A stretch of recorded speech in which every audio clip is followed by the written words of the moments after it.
Y el Evangelio de hoy está tomado de la parte final de San Lucas, que está dividido en tres partes. Una en Galilea, los que no hemos ido tenemos que conformarnos con imaginarnos lo que nos cuentan los viajeros, que es la primera parte de la vida de Cristo, al norte. Luego, la segunda parte del Evangelio es toda la subida a Jerusalén. De hecho, pues es como la trama narrativa, es prácticamente todo el Evangelio de San Lucas es subir a Jerusalén, que es como mostrar también que la vida de Cristo es ir a cumplir la voluntad del Padre. Y la última parte ya es lo que pasa en la última semana, la Semana Santa, allí en Jerusalén. Y en este contexto último es que se mueve la parte final también de la liturgia de la palabra del ciclo litúrgico. Ahí se empiezan a ver esas discusiones con las autoridades judías, con los fariseos, con los escribas y con los saduceos. San Lucas en concreto trae esta de con qué autoridad, con qué potestad haces lo que haces, sobre el tributo al César, o como veremos ahora, algunos aspectos de la escatología. Y San Lucas arranca explicando cuál era la posición doctrinal de los que preguntan. Se acercaron algunos saduceos, los que dicen que no hay resurrección. Como sabemos por otros relatos del Nuevo Testamento, esta cuestión era un tema que levantaba chispas entre los grupos distintos de judíos. Nos acordamos de San Pablo, que aprovechó esta contienda para defenderse en Jerusalén. Pablo, cuenta también San Lucas, sabía que una parte eran fariseos, de los que le escuchaban ahí en el Sanedrín, y otra saduceos. Y gritó en el Sanedrín: hermanos, yo soy fariseo, hijo de fariseo, con orgullo lo dijo, y se me está juzgando por la esperanza en la resurrección de los muertos. Y ahí se acabó todo, porque se ganó el apoyo de los fariseos, y aparte de la victoria retórica, mereció la aprobación del Señor, que esa noche le dijo, se le apareció y le dijo: ánimo, lo mismo que has dado testimonio en Jerusalén de lo que a mí se refiere, tienes que darlo en Roma. O sea que le sirvió esa fe para liberarse ahí de la injusta contradicción. Sin embargo, esa misma fe fue un problema en Atenas, en el Areópago, como se acuerdan, porque todo iba muy bien, el discurso del Dios desconocido.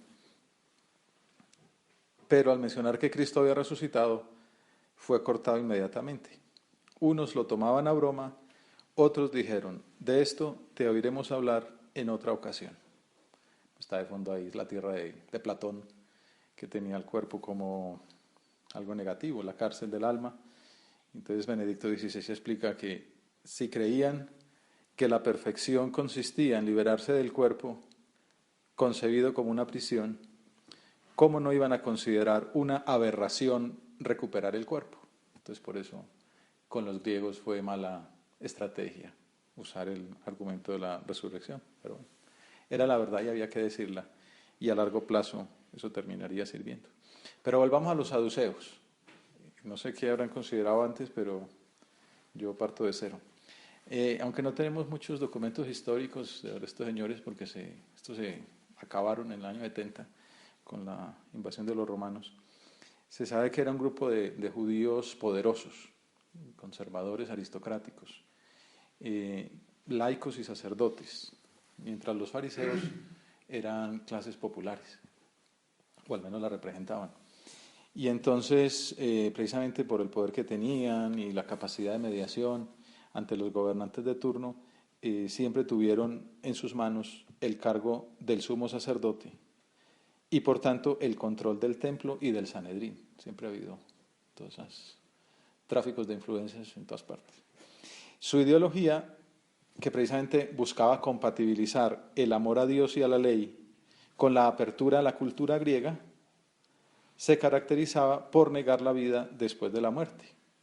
Precisamente se me ocurría que si querían ser amigos de los griegos, ser también un poco intelectuales, entonces también rechazaban la resurrección.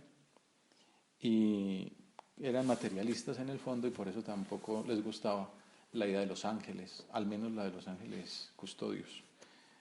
También lo dice San Lucas en los Hechos. Los saduceos sostienen que no hay resurrección, ni ángeles, ni espíritus.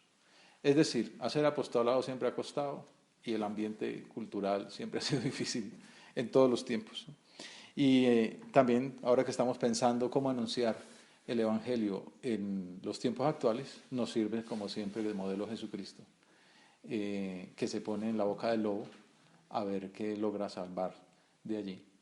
Y entonces está en la puerta del templo, ahí nos lo imaginamos en nuestra oración, quizá con estos mismos señores que después se enfrentarían a San Pablo, o al menos con un buen grupo de ellos, y se dirigen a Jesús, planteándole la gran discusión rabínica, teológica, que les enfrentaba con los fariseos. Maestro, Moisés nos dejó escrito, si a uno se le muere su hermano, dejando mujer pero sin hijos, que tome la mujer como esposa y dé descendencia a su hermano. Es la famosa ley del levirato, del Deuteronomio, que manifestaba el deseo de sobrevivir en los hijos. Y entonces ahí viene pues toda esa argumentación, toda llamativa de la mujer que muere sin dejar herencia a 7 hermanos. Digamos así ya resumidamente toda la argumentación. Se sabe que con esa historia parece una película del oeste. Los saduceos lo que querían era pues ridiculizar, era un argumento ad absurdum, ¿no? Ridiculizar esa cosa de la resurrección de los cuerpos. Porque no estaban en el Pentateuco, ellos solo confiaban en esos 5 primeros libros, la Torá, y entonces quedaban los creyentes en aparente desventaja. Entonces estaría el pueblo ahí pendiente, ¿cómo va a salir Jesús de este problema retórico? ¿Qué irá a responder? Y entonces viene la respuesta. En este mundo los hombres se casan y las mujeres toman esposo. Pero los que sean juzgados dignos de tomar parte en el mundo futuro y en la resurrección de entre los muertos no se casarán, ni ellas serán dadas en matrimonio. Por eso la liturgia pone este pasaje en la parte final del año litúrgico, en el mes de noviembre, el tiempo en que se consideran las verdades eternas, como doctrina clara de nuestro Señor sobre lo que hay en el más allá. Tu Señor resuelves por superación, un caso tan ramplón que limitaba la vida eterna al ejercicio de la sexualidad. Y entonces enseñas que la vida gloriosa no es como una simple continuación del material, del discurrir terreno, sino una vida nueva, en la cual queda superada la necesidad del matrimonio para la prolongación de la especie. Pero lo más importante, parece que son dichas como de pasada, entre líneas, pero hay unas enseñanzas ahí muy profundas sobre la vida del cielo. Obviamente San Lucas aprovecha para resaltar toda esa doctrina de la resurrección porque sus destinatarios son precisamente esos griegos que no quisieron oír a San Pablo sobre esa doctrina. Entonces quiere, porque además obviamente es el punto central del anuncio cristiano. Entonces dice el Señor, pues ya no pueden morir, ya que son como ángeles. Con esas palabras también les está insistiendo en ese punto que ellos no creían, no creían en la existencia de los ángeles. Y aunque uno está acostumbrado a que no le guste la comparación con los ángeles, hay que entender que aquí, pues porque son seres angélicos y nosotros tenemos cuerpo y alma, aquí hay que entender el contexto en el que Jesús lo dice, y es que en el Antiguo Testamento los ángeles eran llamados hijos de Dios, así lo dice Job. O sea, lo que el Señor quiere decirnos es, y enseguida lo profundizará más, en el cielo serán hijos de Dios. O sea, la filiación divina es fruto de la resurrección. O sea, ahí ya viene una enseñanza novedosa, al menos para los que no dominamos estos temas. Jesús anuncia que en el cielo viviremos en su plenitud la filiación divina que ahora disfrutamos incoada en la tierra. Entonces, claro, uno va y busca comparaciones con otros textos del Nuevo Testamento ¿Y quién sino Juan, que es precisamente el que estuvo tan cerca del corazón de Jesús, el que profundiza en esta enseñanza de la filiación divina terrenal y la filiación divina celeste? Entonces dice en la carta primera: carísimos, ahora somos hijos de Dios y aún no se ha manifestado lo que seremos. Sabemos que cuando Él se manifieste, seremos semejantes a Él, porque lo veremos tal cual es. Ya, todo esto da para toda una profundización teológica, espiritual, sobre la diferencia entre la tierra y el cielo. Pero bueno, eso da pistas para decir, Señor, aquello del Salmo, ¿no? Vultum tuum Domine requiram, quiero ver tu rostro, quiero verte tal cual eres, y ayúdame a ver en la oración un atisbo, a profundizar cada vez más, a descubrirte en la Santa Misa, a verte en el Sagrario, a tener mi conversación en los cielos, a ese Domine ut videam, ¿no? Que te vea, y que todo lo vea con tus ojos, Cristo mío, Jesús de mi alma, como pues estamos insistiendo tanto estos días. Que te vea para poder ver con tus ojos, que te vea para que esa mirada me limpie, me purifique, para que sea un verdadero hijo de Dios, para que ya aquí en la tierra, que este es uno de esos puntos de la esperanza, que es la segunda idea que iba a considerar aparte de la resurrección, que la esperanza nos habla del cielo, pero que es una virtud no solamente para después de la muerte, sino que una esperanza que nos lleva a santificar las realidades terrenas. Benedicto XVI también lo dice mucho, ¿no? La vida eterna empieza hoy, ¿no? Es ese vivir con Cristo, y es lo que hemos aprendido en el espíritu del Opus Dei. Que te vea, Domine ut videam, quiero verte, buscaré, Señor, tu rostro, que te vea como Padre, que te vea como hermano, que te vea como amigo, que te vea como amor, y que esa visión, esa mirada me purifique, me lleve a vivir como hijo, y me lleve a todas esas consecuencias que uno va considerando en este tiempo ya de recta final del año litúrgico. Ahora somos hijos de Dios y aún no se ha manifestado lo que seremos. Sabemos que cuando Él se manifieste, seremos semejantes a Él, porque lo veremos tal cual es. Es una luz interesante también para hablar de las verdades eternas de los novísimos. Al comienzo del mes me decía una persona que le llamaba un poco la atención que a veces en la predicación de las verdades eternas como que se insiste demasiado, un poco como meter miedo, asustar, la muerte, el juicio, ¿no? El infierno, el purgatorio. Dice, y de pronto se habla poco de Jesucristo resucitado que nos está esperando en el cielo y que es el camino y para dónde vamos, ¿no? Él lo que quiere es que estemos allí. Entonces nos pusimos a mirar las lecturas que ofrece la liturgia para esa celebración del 2 de noviembre de todos los difuntos. Y efectivamente casi todas hablan de la resurrección de Cristo. Y me parece una luz interesante pensar más en Cristo resucitado. Bueno, hace poco hubo un recordatorio de un difunto, y entonces pues sí, no era un crucifijo, sino Cristo resucitado.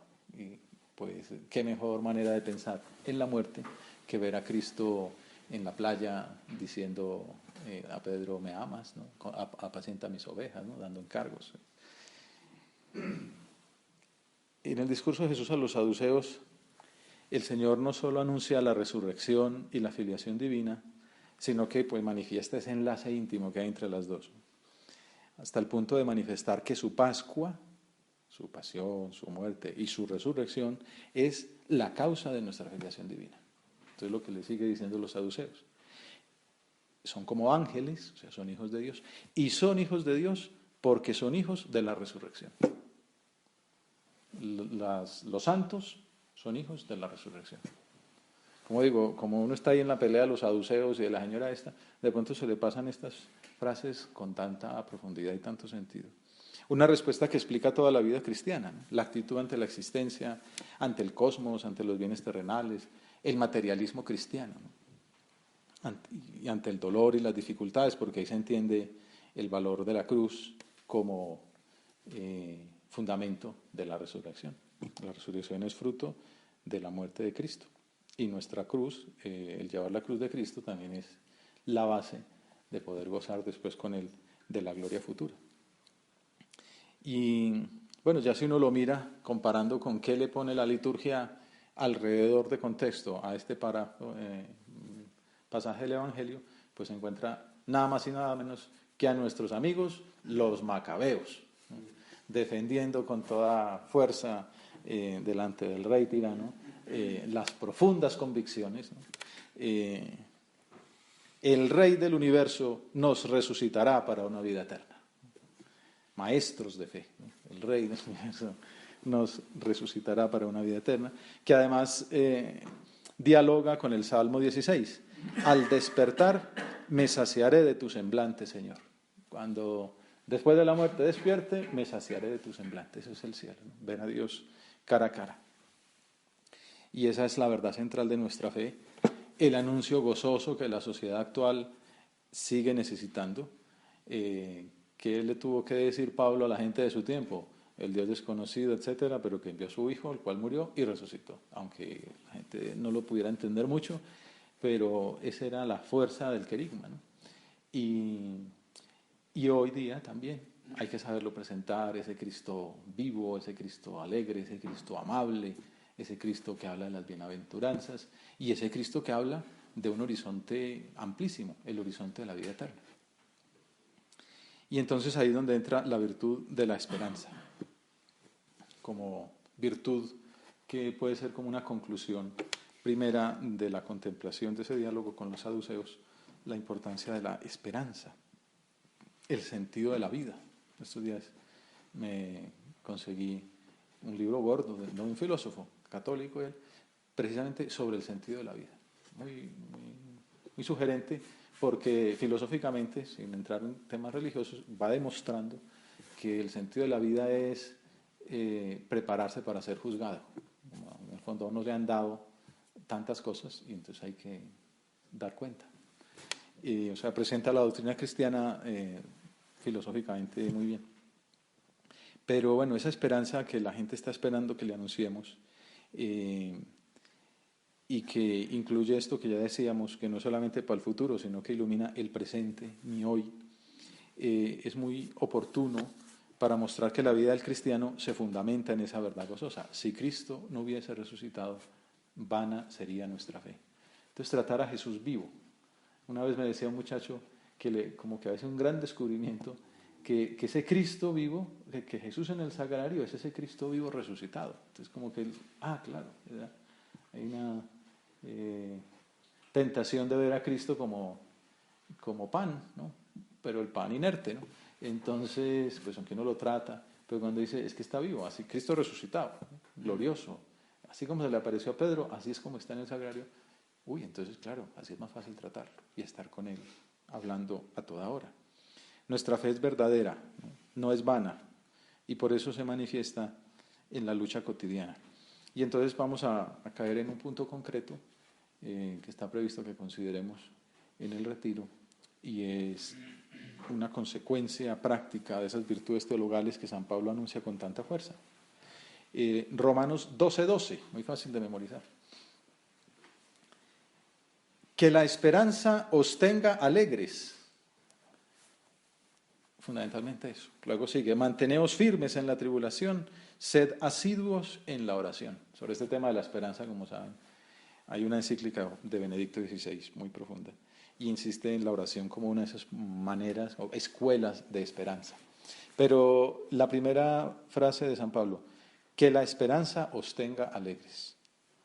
En latín, pues, otras palabras lo dicen, espe gaudentes, que la esperanza os tenga alegres. Entonces, el beato Álvaro del Portillo concluía en una de sus cartas, en esa línea, que hemos de conducirnos siempre con esa seguridad, que se apoya no en nuestras fuerzas, sino en las de Dios. Estamos pensando una renovación apostólica, una nueva manera de ver el mundo, de anunciar el Evangelio, de llevar el Espíritu de Cristo hasta el último rincón, de hacerlo con la novedad que nos trae la gracia de este tiempo tan especial. Spe gaudentes.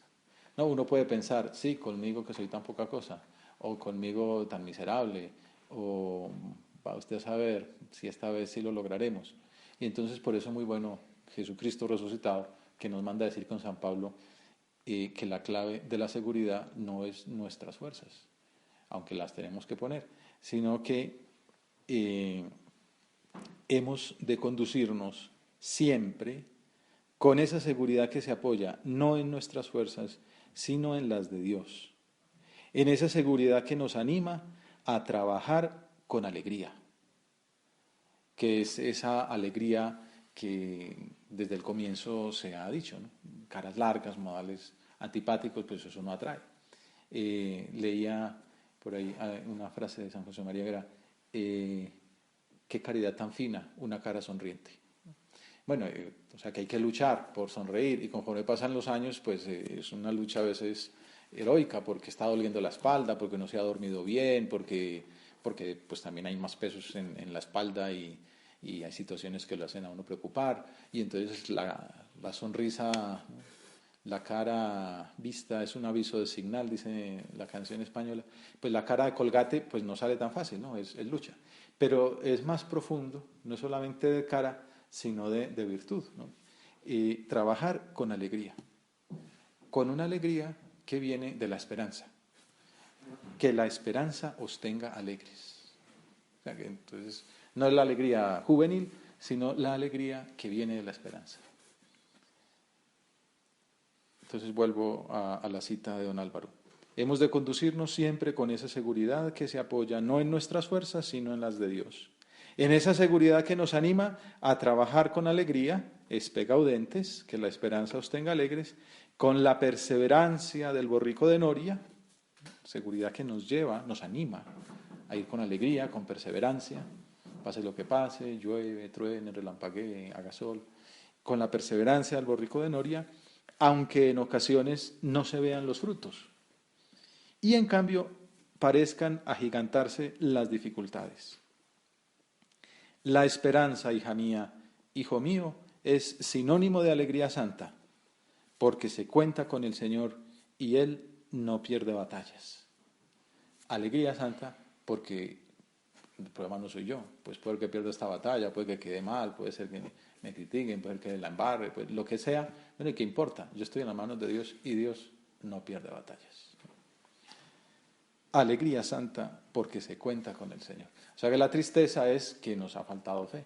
La alegría es, yo estoy haciendo la obra de Dios y entonces Él hará las cosas antes, más y mejor. Alegres con esperanza, fundados en la conciencia de nuestra filiación divina. Es ese paso adelante en la predicación cristiana sobre la alegría. No es simplemente esforzarse por hacer buena cara, sino tener presente la categoría a la que pertenecemos, que somos hijos de Dios, hijos de la resurrección de Cristo, y por eso San Pablo lo indica, ¿no? Lo da como un mandamiento pues, a los cristianos, que la esperanza os tenga alegres. Y con ese telón de fondo podemos ver una de esas instrucciones de San José María que escribía para prevenirnos del desaliento ante las dificultades o ante la falta de frutos. Decía, trabajad llenos de esperanza, plantad, regad, confiando en el que da el instrumento, que es Dios, cita San Pablo a los Corintios. Y cuando el desaliento venga, si esta tentación permitiera el Señor, porque pues uno trabaja y salen frutos, pero uno trabaja y se quema la semilla, o fructifica un poquito y se agosta cuando está recién salida, o se muere un árbol un poco ya más grande. Pues si el desaliento viene, si esta tentación permitiera el Señor, ante los hechos aparentemente adversos, al considerar en algunos casos la ineficacia de vuestros trabajos apostólicos de formación, aparente ineficacia, porque nada se pierde, ¿no? Si alguien como a Tobías padre os preguntara, ¿dónde está tu esperanza? Alzando vuestros ojos sobre la miseria de esta vida, que no es vuestro fin, decidle con aquel varón del Antiguo Testamento, fuerte y esperanzado, porque siempre se acordó del Señor y le amó con todo su corazón. Esa es la explicación de la fortaleza de Tobías padre. Somos hijos de santos y esperamos aquella vida que Dios ha de dar a quienes nunca abandonaron su fe en Él. Somos hijos de santos, hijos de la resurrección, hijos de la iglesia. Todo lo ganaremos, ¿no? No hay manera de perder. Bueno, ya vamos concluyendo con el final de la controversia de Jesús con los saduceos. Este grupo terminó siendo el más acérrimo y encarnizado enemigo del Señor. Como solo creían en el Pentateuco, entonces les cita el Éxodo. Y que los muertos resucitan lo indicó el mismo Moisés en el episodio de la zarza, cuando llama al Señor Dios de Abraham, Dios de Isaac, Dios de Jacob. Si Dios sigue siendo amigo de ellos, si sigue conversando con ellos, es porque ellos siguen vivos. No es Dios de muertos, sino de vivos. Y es la gran conclusión del pasaje de la doctrina que nuestro Señor explica ahí. Dios no es Dios de muertos, sino de vivos, porque para Él todos están vivos. Así concluye la discusión en el contexto de su cercana Pascua. Acaba de hablar de los viñadores homicidas, que son ellos, y les recuerda esa alianza del Señor con los patriarcas, a la cual el Señor siempre fue fiel. Y esa fidelidad reclama la continuidad, más allá de la muerte, que no puede ser más fuerte que Dios. Terminemos acudiendo a la Virgen Santísima, que llamamos en el rosario causa de nuestra alegría, esperanza nuestra. A ella le pedimos que nos alcance la gracia de vivir como escribió nuestro Padre, optimistas, alegres. Dios está con nosotros. Por eso, diariamente me lleno de esperanza. La virtud de la esperanza nos hace ver la vida como es, bonita, de Dios.